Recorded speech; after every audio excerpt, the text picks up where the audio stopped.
بسم الله الرحمن الرحیم. د هر څه نه مخکې الله دې وکړي چې تاسې روغ او جوړ اوسئ.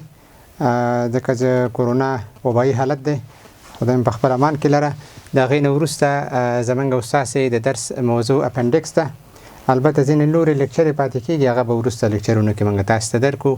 خو د محصلینو د وینا مطابق چې ماته ویل شوي وو اپنډکس، نو موږ په اپنډکس باندې خبرې کوو. اپنډکس که ساده معنا کوو، دا ضمیمې ته وایي، یعنی یو اضافي ساختمان چې د سیکوم په جدار کې موقعیت لري، دې ته موږ اپنډکس وایو.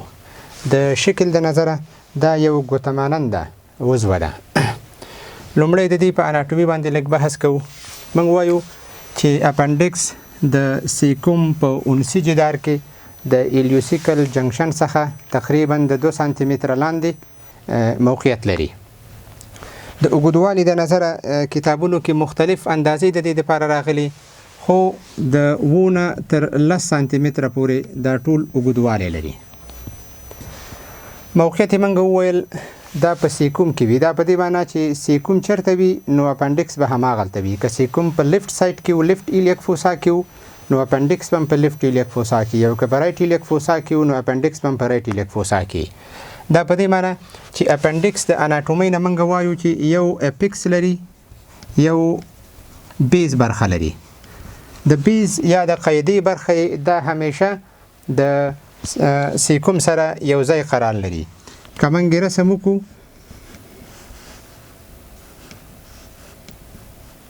دا د اپنډکس اپیکس راځي، او دغه برخه چې دا د بیز راځي، دا سیکوم راځي، دغه ایلیم راځي. نو موږ وایو چې اپنډکس د ایلیوسیکل جنکشن څخه د 2 سانتي متره په اندازه باندې لاندې د سیکوم په اونسي جدار کې موقعیت لري، چې یو بیز لري او یو اپیکس لري. ټول اوږدوالی د بیز نه تر اپیکسه پورې د 2 نه تر 10 سانتي متره په اندازه باندې دی. په زیاتو واقعیاتو کې موږ د اپنډکس په نورمال پوزیشنونو باندې که خبرې کوو، تر ټولو زیات اپنډکس د انټراپریټینیل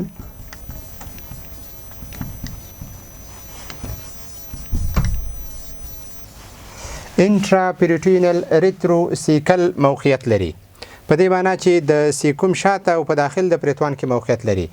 البته دغه موقعیتونه یا پوزیشنونه نورمال د اپنډکس چې موږ پرې خبرې کوو، هغه به نسبت دې ته وي چې اپیکس چېرته دی. ځکه موږ وایو نسبت بیس ته اپنډکس همیشه د سیکوم سره یو ځای وي. تقریبا 80% واقعیاتو کې د اپنډکس نورمال پوزیشن هغه انټراپریټینل او ریتروسیکل وي، خو ځینې نور پوزیشنونه هم اخیستلی شي. په دوهم قدم کې تر ټولو کامن پوزیشن هغه پلویک دی، تقریبا 20% یا 21%. خو یو کتاب شوارټس کې دا تقریبا 30% وایي چې دا پلویک قرار لري. په ریر شکل باندې کېدلی شي ریتروپریټینل هم وي، یعنی د پریتوان شاته قرار لري، خو تر ټولو کامن موقعیتونه هغه ریتروسیکل او پلویک دي. کېدلی شي اپنډکس په ریر حالاتو کې، په نادره حالاتو کې اپیکس نسبت ایلیوم ته پری ایلیل وي، یا د ایلیوم په قدام کې وي، یا پوسټ ایلیل وي. همدارنګه کېدلی شي چې د سیکوم سره په موازي شکل باندې پاراسیکل وي. نو نسبت اپیکس ته مختلف پوزیشنونه د اپنډکس غوره کولی شي. اپنډکس چون موږ وویل داخل د پریتوان کې دی په زیاته فیصدۍ باندې، نو دې ته د ټرمینل ایلیوم د میزنټري د خلفي برخې څخه یوه برخه ښکته شوې ده چې دې ته میزو اپنډکس وایي. په میزو اپنډکس کې اپنډیکولر ارټري راغلی. د اپنډیکولر ارټري یا شریان دا موږ وایو چې د ایلیوکولیک د شریان یوه برخه ده. د ایلیوکولیک ارټري یو برانچ چې د اپنډیکولر ارټري په نامه باندې یادو، دا د اپنډیکولر میزنټري کې ښکته شوی او د اپنډکس په طرف باندې راغلی. د اپنډکس بیس په طرف باندې اکثره د میزو برخه چې د اپنډکس په اپیکس برخه کې دا ابسنټ وي یا نه ښکاري. لمف نوډونه، هغه لمف نوډونه چې د اپنډکس لمفاتیک ډریناج ورته صورت نیسي، هغه د شپږ لس عدده، هغه هم په همدې خپله یا 4 شپږ عدده دا د اپنډکس په میزو کې دي نو لمفاتیک ډریناج هم همدغه ځای ته صورت نیسي.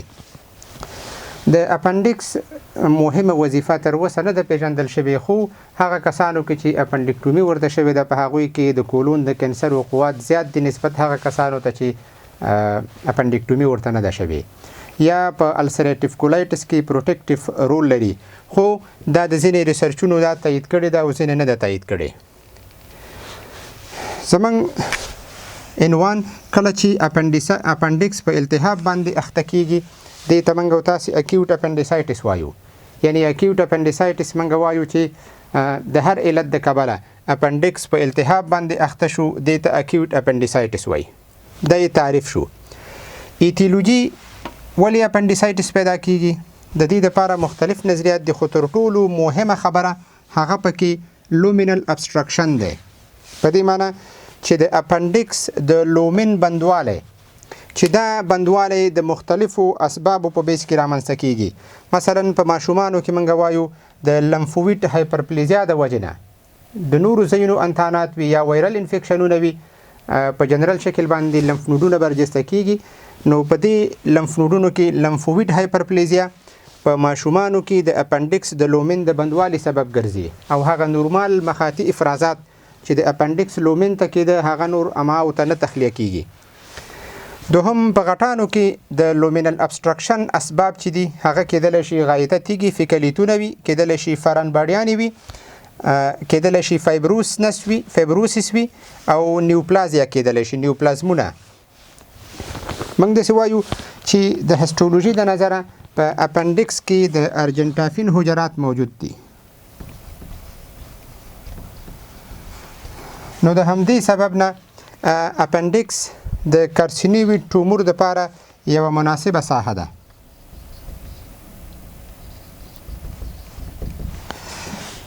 ځکه دغه ارجنټافین حجرات په اپنډکس کې شته دی او د دې څخه چې کوم ټومور منشأ کوي هغې ته کارسینویډ ټومور وایي. فارن باډیانو کې کېدلی شي اسکارس چینجي وي یا د حبوباتو دانې وي، فارن باډي کېدلی شي. کازیټیف ارګانیزمونه یا هغه بکټریاګانې چې د پرفوریټډ اپنډیسایټس څخه لاسته راغلي په زیاته پیمانه باندې په لومړۍ درجه کې ایکولای ده او په دوهمه درجه کې بکټریټ فرجیالس. دا دوه کازیټیف بکټریاګانې دي. اپنډکس په التهاب باندې اخته شو دې ته موږ اکیوټ اپنډیسایټس وویل. اوس راځو د دې تشخیص څنګه کوو. کلینیکل ډیاګنوز د دې مریضانو په لومړي قدم کې یوه ښه تاریخچه اخیستنه. تاریخچه باید په صحیح په مکمل شکل باندې واخیستل شي. همدارنګه فیملي تاریخچه اخیستنه داسې ویل کیږي چې هغه کسان چې په اپنډیسایټس باندې اخته وي لومړۍ درجه خپلوان یې کېدلی شي دغه ناروغي تېره کړې اوسیږي. وروسته د هغې څخه د دې مریضانو مهم اعراض به څه شی وي؟ د دې مریضانو مهم اعراض درد دی. دا درد په لومړي قدم کې منتشر درد وي، ځکه موږ وایو کله چې ویسرل انفلیمیشن پیدا شي، ویسرل انفلیمیشن په بیس کې دغه مریضان لومړی یو د ګیډې منتشر درد لري.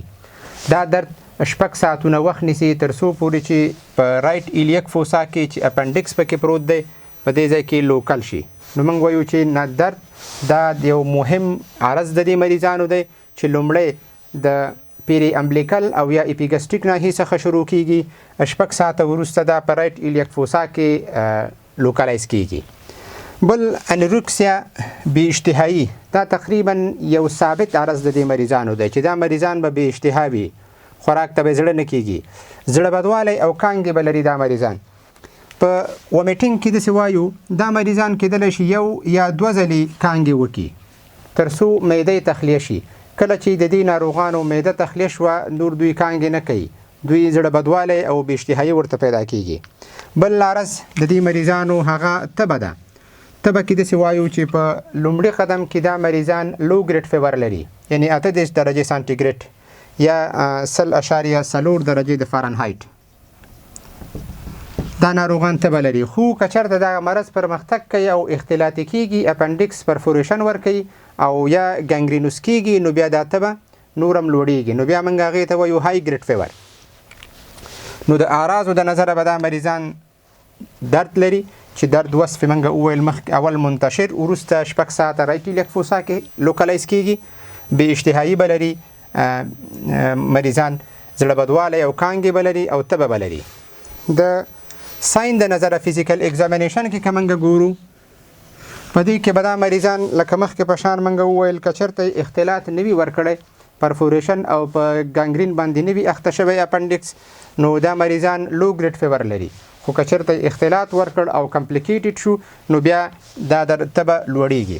بل په لوکل شکل باندې په رایټ ایلیک فوسا کې به ټینډرنس او مسل ګارډینګ موجود وي. همدارنګه ځینې خاصې نښې په دې مریضانو کې موږ تاسې وایو. مثلا موږ وایو چې په دې مریضانو کې به روزنګ ساين وي. که چېرته موږ په پلپیشن سره په لیفت ایلیک فوسا باندې فشار راوړو نو درد مریض په رایټ ایلیک فوسا کې احساسوي. د دې وجه په بطن کې د جمع شوي مایع او د غازاتو ټیله کېدنه ده د سیکوم په طرف باندې چې درد به په هغه ساحه کې احساسېږي چې په کوم ځای کې مین پاتالوژي وجود لري. بل مریضانو کې ډنفي ساين دی چې دې ته موږ کفنګ ساين هم ویلی شو.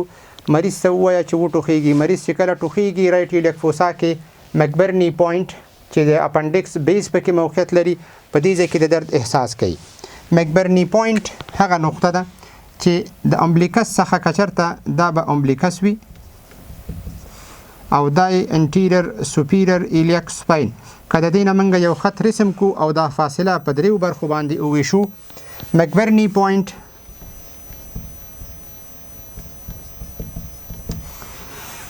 دا داسې نقطه ده چې د دې سپاینو امبلیکل لاین یو پر درې وحشي برخه د یو پر درې متوسطې برخې سره نښلوي. دې برخې ته موږ مکبرني پوینټ وایو. نو ناروغان به درته په وصفي شکل باندې د دغسې د درد څخه شکایت کوي. بل ابټراټور ساين دی. په ابټراټور ساين کې دا څنګه ساين وي دې کې هغه وخت مریض درد احساسوي کله چې موږ هپ ته انټرنل روټیشن ورکو.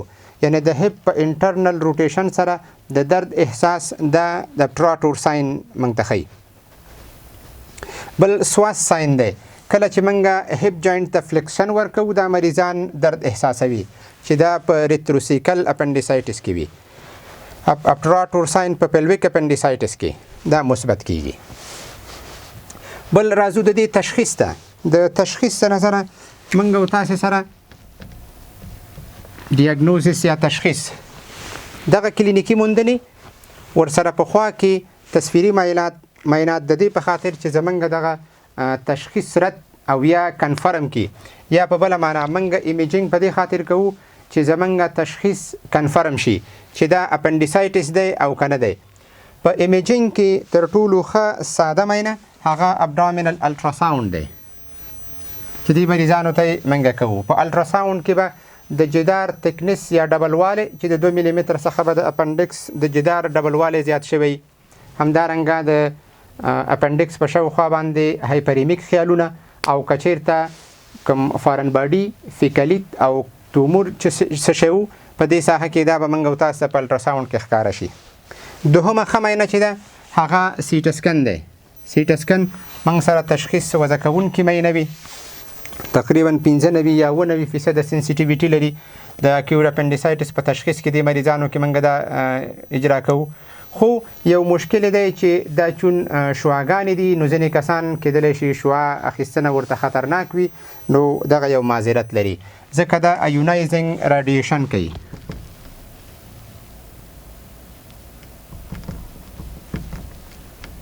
که چېرته داسې کسان موږ سره وي لکه ماشومان او یا پریګننټ زنانه چې هغوی ایونایزنګ راډیشن ورته خطرناک وي نو دې مریضانو کې تر ټولو ښه معاینه د اپنډیسایټس د تشخیص په خاطر باندې هغه ایم آر آی ده چې موږ دې مریضانو ته ایم آر آی وکړو. بل د تشخیص په خاطر چې موږ تشخیص ته نور هم نږدې کوي هغه لب انویسټیګیشن دی.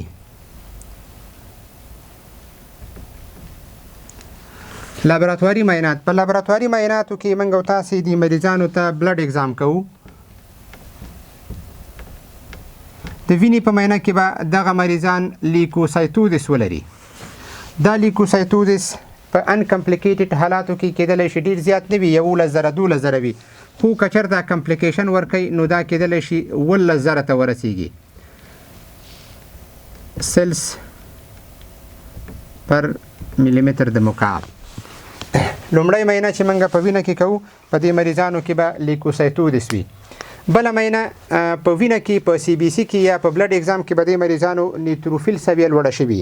ځینې نور مینات هم موږ د مریضانو ته کوو، خو تر ټولو ښه مینې د وینې کې چې موږ کوو یا په لب انویسټیګیشن کې یو همدغه د ډبلیو بي سي اندازه ده او بل د سی ریاکټیو پروتین د سویې ټاکنه.